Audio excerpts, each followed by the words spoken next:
treat for you. Tonight we are speaking to Planet X researcher, Bob Fletcher. Okay, well, it's my pleasure to be here. Thank you again, Mr. Fletcher, for taking the time to speak with us tonight.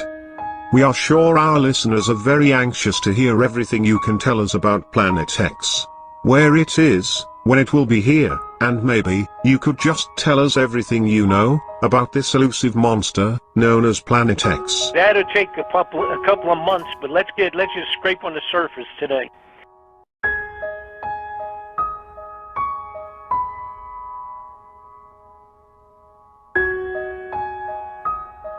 About 3 years ago, I started looking at something that had been brought to my attention by several people, and it wasn't basically the fact that there was huge, not millions of dollars, but billions of dollars and even trillions of dollars with a T disappearing out of the federal budgets. So we're talking much more money than I was used to chasing. We used to chase in these variety of corrupted operations. You chase a million or 10 or even $20 million, trying to track that down. When they would, it would show up, let's say, disappeared out of a budget. According to some estimates, we cannot track $2.3 trillion in transactions. 2.3 trillion with a T. Now, the amount we're talking about now, by the way, 2.3 trillion is the equivalent to writing a check to every man, woman, and child in the United States of America for about $5,000. That's how much 2.3 trillion is. And Donald Rumsfeld, very calmly sat before the Congress and said that that money was missing. They didn't quite know where it was, coming out of defense budgets. Well, the senators and the congressmen, of course, were set back on that. You know, I mean, they're, like I say, they're used to stealing a few million here and there. But when you start talking that kind of money, that's pretty serious. Because this is what's happening, ladies and gentlemen. Every so often, Rumsfeld comes out and goes, I don't know where. I don't know when. But something awful is going to happen. Obviously, we never heard the story again. It just disappeared into the smoke of the Twin Towers building in New York City. So the announcement was rather well-timed because it just vanished. So following that, some folks had brought, of course, to my attention the fact that Mr. Ron Paul in the Washington, D.C., had come forward and had asked the Federal Reserve System if he could get an audit on the gold, because the gold out of Fort Knox has been rumored to be gone. It is gone. There is no gold in Fort Knox any longer.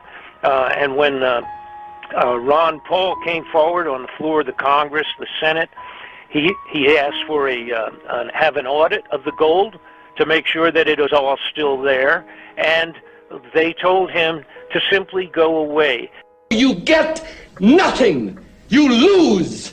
Good day, sir. Because the Congress and the Senate has no right to even look into the Federal Reserve operations. They cannot request. We cannot request through the Senate or the Congress an actual legitimate audit of all the Federal Reserve gold that supposedly is in Fort Knox. Now, what also happened within a few months, of course, we remember back 2010, that period of time, 2008, was when the world banks were in a serious financial crisis. You had Greece and several of these countries are actually on the border of bankruptcy. And the Federal Reserve in America had to lend them money and put money into bolster up the international banking finance, or it was all going to crash. And that was back around 2010, around that period of time. Now, at that time, Germany and several other nations had come forward and had asked the Federal Reserve the same thing that Ron Paul had asked. And that was, we need an audit because the foreign banks, a lot of people, if you're not into this, you would not know it, the foreign banks around the world for many years have put billions and billions of dollars of gold bullion from their different nations around Europe and around the world, South America, etc. They had deposited tons of gold in the Federal Reserve. When Germany and 6 or 8 other nations came forward in about 2013, 2011, that period of time, they came forward and they said, we need to take some of our gold out of Fort Knox and put it back into our own reserves here so we can stabilize our financial condition. Guess what happened? The Federal Reserve System told those countries that they could not have any gold out of Fort Knox. And the best that they could do for those countries was to give them an audit of the gold, but that would not be until 2020. So, it really red flagged for me. I thought, wait a minute, something really is rotten in Denmark. We have all this money disappearing from standard legitimate funding out of Washington, just vanishing. And then we have the gold at Fort Knox is gone. I mean, it's gone. If it was there, they would show it to the appropriate people, and they're just not doing that. You know, when you're talking about trillions of dollars vanishing, and then you look at the rest of the scene, for example, changes that had taken place for 20 years with the space program being very, very different from what it originally was, and the expansion of what they called continuity of government within the United States, and the fact that they were arming the police departments with military weapons all over the United States, it started to really bother me. It was a matter of what is going on? What is it that would cause these guys, who usually steal what they want to, cover it up, and build them a new home in Tahiti or something for vacations and get away with it? But now they've changed direction. Then I remembered in the 90s, I had several people contact me, and they said, Bob, I have films of the construction of underground facilities all over the United States. Our black budget, for instance, garners $1.023 trillion every 2 years. It's over $500 billion a year. Right now, there are 131 active deep underground military bases in the United States. There's 1,477 of them worldwide. Each one has an average cost of $17 to $19 billion. And that came to me from several people. Some of them were truck drivers who told me fantastic stories about having an 18-wheeler, 40-foot truck filled with foodstuffs being delivered into a government facility, and they would follow the map where they were supposed to go, and there was nothing out there. Let's say it was outside of Texas in the desert area, and they would go, and the side of a mountain would open up, and they would drive down inside of a mountain, and it would close behind them. Now, those are fantastic stories, but to me, back in the 90s, they were just that. To myself, that was almost an outrageous kind of a story. They would tell me about going into an underground facility in Tennessee and driving for 600 miles under the ground. Those things were a little mind-boggling and pretty fanciful type of a report for me. So I kind of put it on the back shelf.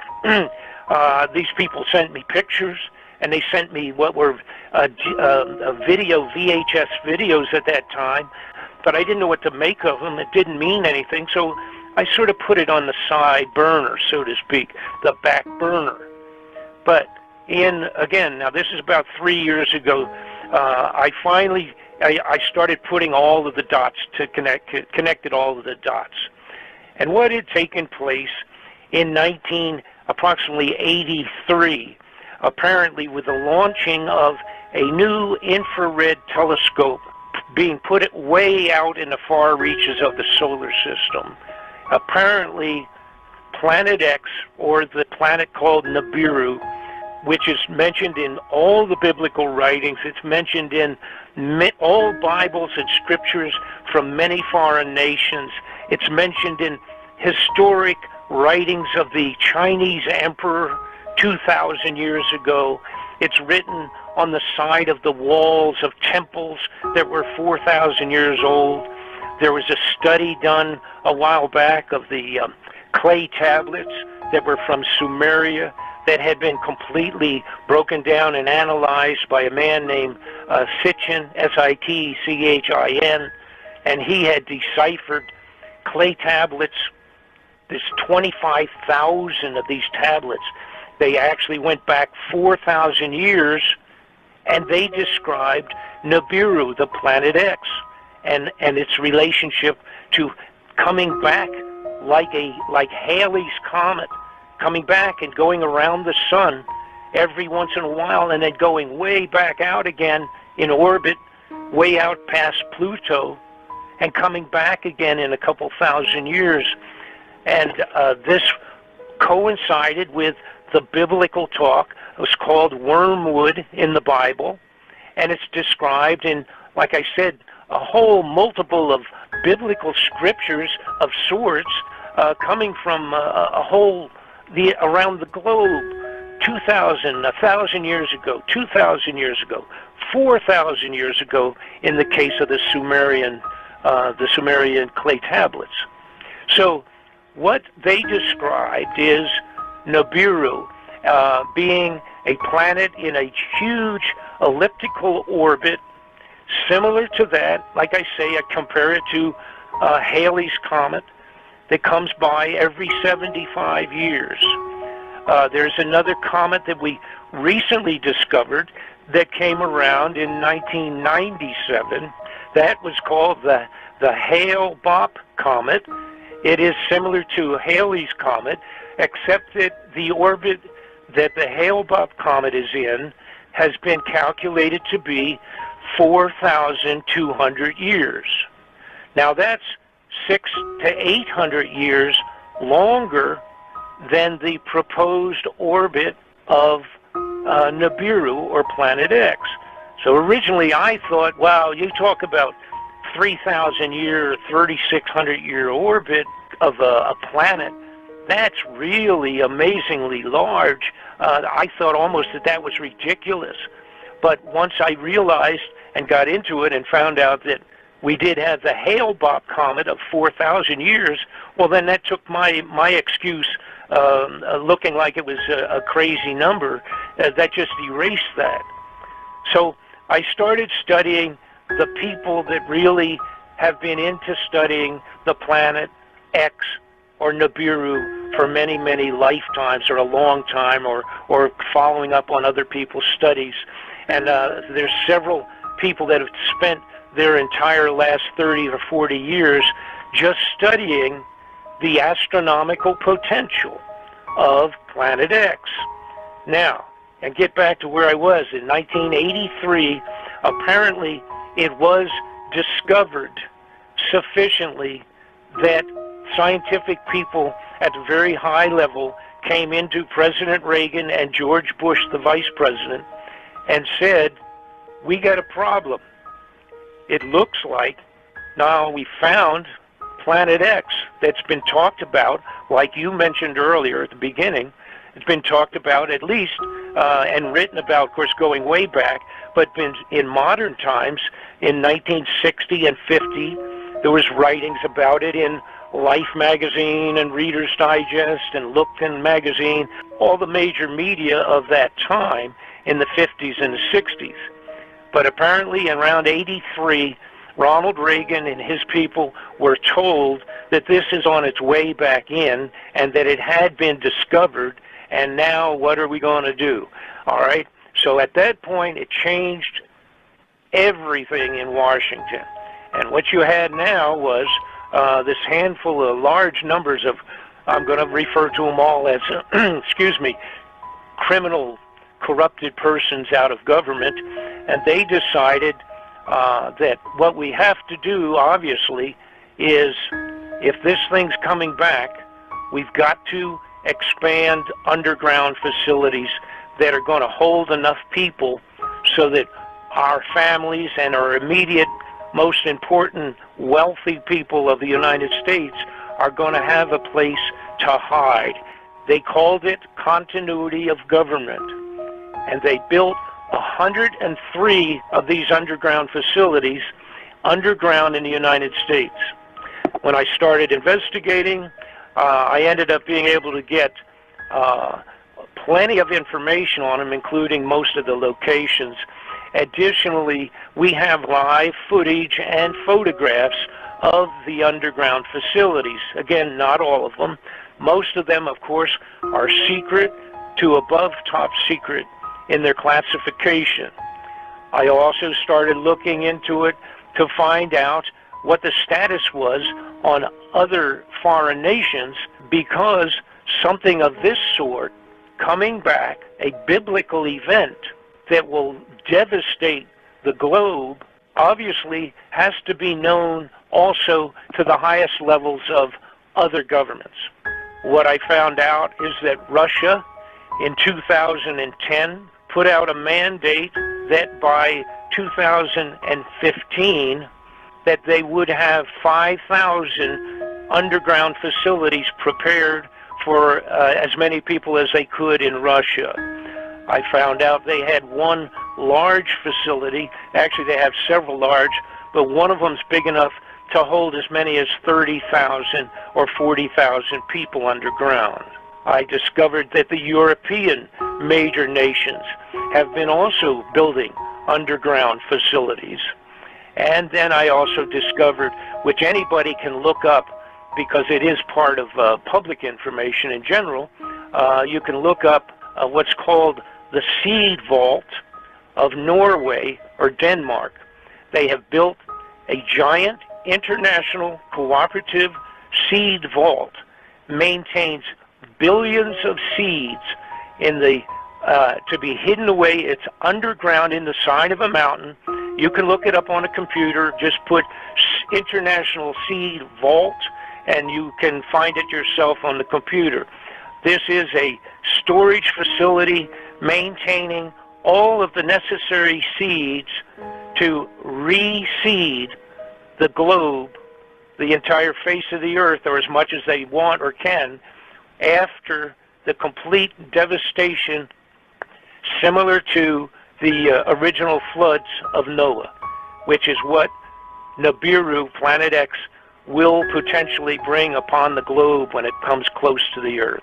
All right, it's been researched sufficiently that the Planet X has come around several times in the past. Now, and when it has happened, it has varied in the degree of devastation, and this is documented geologically, etc. Here's the basics of what is described to most likely take place, and this relates to the scriptures, and I'm calling it that because it's just written word, not only biblical, but of all other ancient scribes that have put all this down in black and white, so to speak, going back many years, when they have actually, some of the people that had survived the previous passes and wrote about it and inscribed it in clay and did it in bronze castings and things of that sort, describing what took place. And of course they didn't understand what it was, but they described it exactly as it most likely will happen again. Now, here's where it fits into wormwood and the meteor falling into the water and all of that. That's all obviously written in reasonably plain words in the Bible, so to speak. You don't have to draw too many wild conclusions about what's being described as things splashing into the ocean, etc., and causing great tidal waves, by the way. Tidal waves are going to be unbelievable, tsunamis when this comes around. But it will also be, part of that will be like Noah's flood, and it will be this planet, which is 5 times, calculated to be 5 times the size of Earth, will have a gravitational effect on the Earth that hasn't been seen since it came by the last time. Now here's what basically will take place. When it comes back around, it will come in, and this is even according to Gil Broussard's wonderful work that he's done. It will come in and circle around the sun. It will go behind the sun. It is a solid mass 5 times the size of Earth. It will cause an eclipse of the sun for a period of time. It has 3 or 4 planets that are actually, I'm going to refer to them as moons, that travel with it and travel around it, similar to the situation with our moon relative to Earth. The moons will be dragged around with Nibiru at the same time, and then we will have a tail of debris being dragged along, gravitationally sucked along behind this the primary planet Nibiru. When it comes by, it will travel behind the sun. The Earth, on its regular rotation around the sun, will in fact pass through the tail of Nibiru.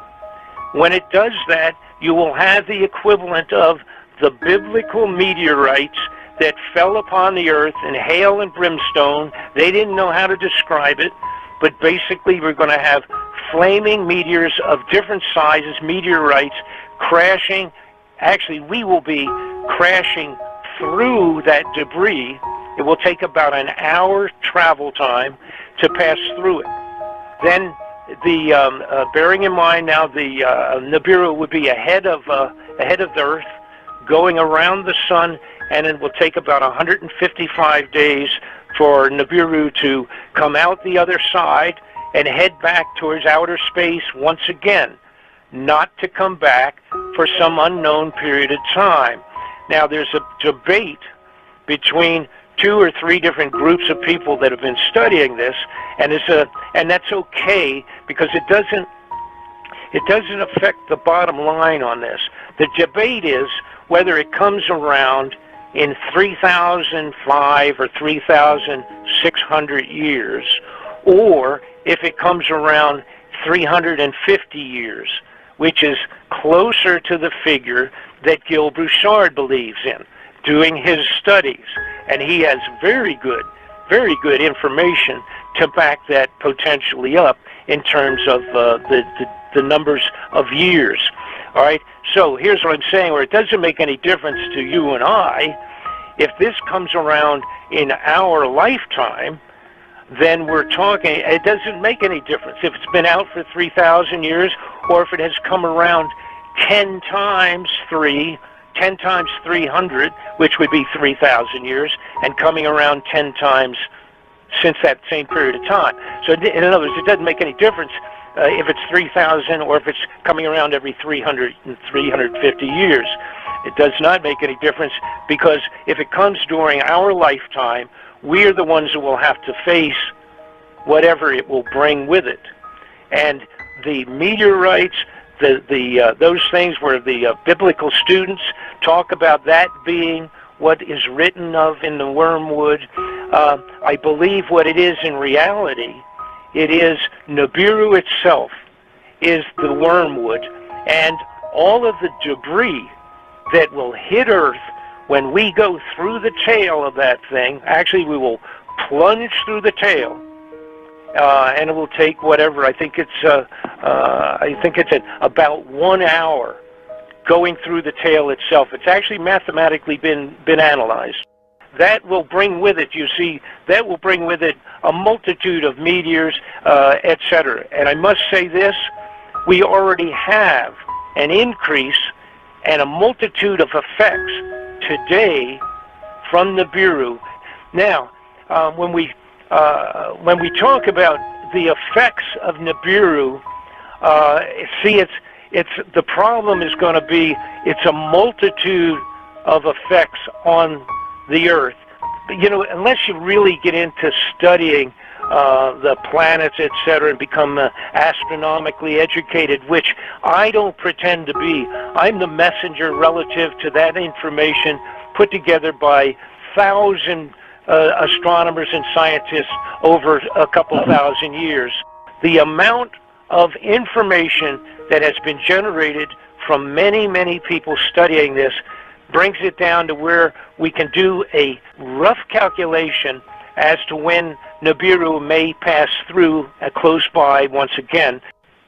Now, it's been calculated related to all of the information put together, put into a computer and kicking out the analysis of the most likely time for its return, the second least likely time, and then the third very least likely time to be passing back by. Now, this is going to upset some people. The possibility is very high, according to Gil Broussard and many other people, and the relationship to when it has been passing previously, is that it will be seen in December, and it will take several months for it to come close enough to go around the sun. But it will be seen in December of this year. And then we will have January, February, and then the key months for it to be closest to pass near the Earth and causing the most trouble would be March and April of next year. And then it will head back out, and whatever damage it's done will be finished, and we'll be licking our wounds.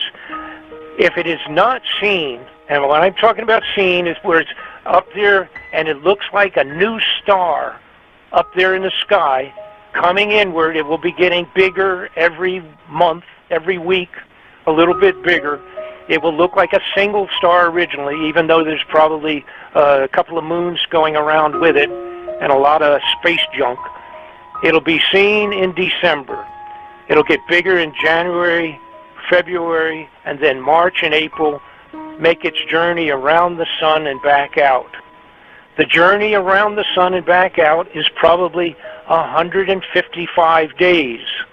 Now, all of the best scriptures and the information related to when it had passed before and was written in, logged in, and drawn, sketched out, and all the rest of that, it has always been apparently in March and April, like the Passover period of time.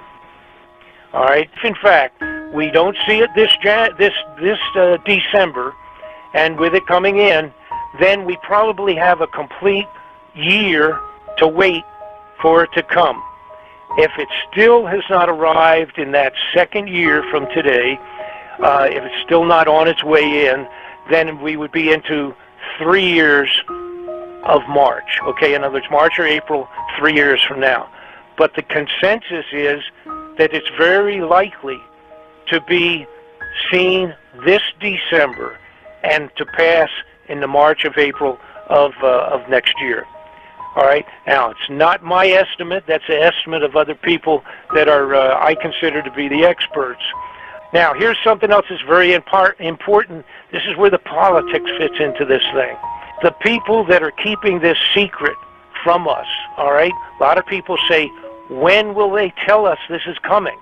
They will never formally announce that this is coming in.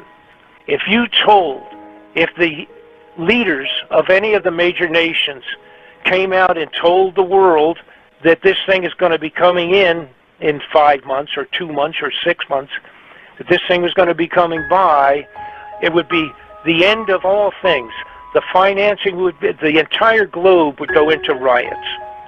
So it's not going to be announced. They will never tell us. And unfortunately, it looks like it may be within 3 years. It literally is the most important report that I have ever done, and I have done reports at the request of the Senate Intelligence Committees. I have done reports directly for dictator Manuel Noriega's lawyers. I have done reports for congressional and Senate investigations for 25 years, and I would never do this as a frivolous bunch of baloney. I am absolutely a complete, firm believer in what I have completed here.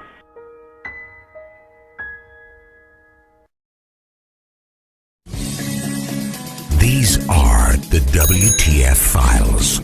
Subscribe today and be sure to like us on Facebook and follow us on Twitter. Thank you for watching the WTF Files.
Et c'est peut-être pour l'année.